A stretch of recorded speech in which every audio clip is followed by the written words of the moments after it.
പരമഗുരവേ നമഃ. എല്ലാ ഗുരുക്കന്മാർക്കും ശ്രീനാരായണീയർക്കും എന്റെ വിനീതമായ നമസ്കാരം.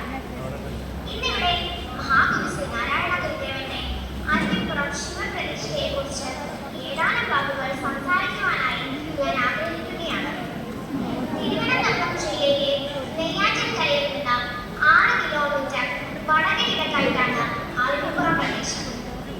പേര് പോലെ തന്നെ അരുവിയുടെ പുറം അഥവാ കരയാണ് അരുവിപ്പുറം.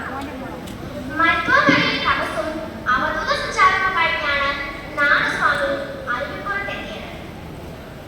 അവർണജനവിഭാഗത്തിൽപ്പെട്ടവർ പൊതുവെ അശാസ്ത്രീയവും അന്ധകാരജന്യവുമായ ആചാരങ്ങളും അനുഷ്ഠാനങ്ങളുമാണ് ഈ കാലഘട്ടത്തിൽ വെച്ചുപുലർത്തുന്നത്. ശിവൻ, സുബ്രഹ്മണ്യൻ, ഗണപതി, ശാരദാദേവി തുടങ്ങിയ സ്വാത്വിക ദേവതകളെ ആരാധിക്കാനുള്ള സ്വാതന്ത്ര്യവും അവർണർക്കുണ്ടായിരുന്നില്ല. ക്ഷേത്രങ്ങളിൽ നിന്നും വിദ്യാലയങ്ങളിൽ നിന്നും പോലും അവർ ആട്ടിയൊഴിക്കപ്പെടുന്ന കാലമായിരുന്നു. ജാതിയിലെ ഉച്ചനീചത്വം ശക്തമായിരുന്നു. അന്നത്തെ സാമൂഹിക വ്യവസ്ഥയിൽ അവർണർ വിദ്യയും സ്വാതന്ത്ര്യവുമില്ലാതെ ഒരു അപകർഷണ ജീവിതമാണ് നയിച്ചിരുന്നത്.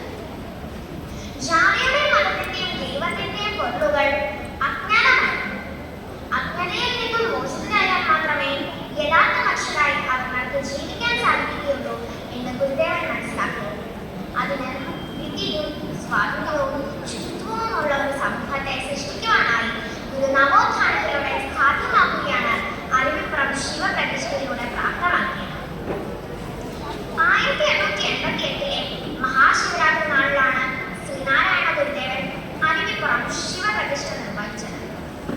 നെയ്യാറിന്റെ തീരത്ത് പരന്ന ഒരു പാറയ്ക്ക് പന്തൽ കെട്ടിയാണ് ശിവപ്രതിഷ്ഠയ്ക്കുള്ള ഒരുക്കങ്ങൾ നടത്തിയത്. ഇവിടെ ഭജനം പാർത്ത ഭക്തർ ഓം നമഃശിവായ എന്ന പഞ്ചാക്ഷരി മന്ത്രത്തോടെ ഭക്തിനിർഭരമായ അന്തരീക്ഷത്തിൽ അർദ്ധരാത്രിയോടുകൂടി ഗുരുദേവൻ നെയ്യാറിന്റെ വളരെ ആഴമുള്ള ശങ്കരൻ കുഴിയിൽ നിന്ന് മുങ്ങിയെടുത്ത ഒരു ശിവലിംഗ ആകൃതിയിലുള്ള ശിലാഖണ്ഡമാണ് പ്രതിഷ്ഠിച്ചത്. ഒരു ദേവതാ പ്രതിഷ്ഠ നടത്തുന്നതിന് നിശ്ചയിച്ചിട്ടുള്ള യാതൊരു വിധികളും അനുസരിച്ചല്ല ഗുരുദേവൻ അരുവിപ്പുറത്ത് ശിവപ്രതിഷ്ഠ നടത്തിയത്.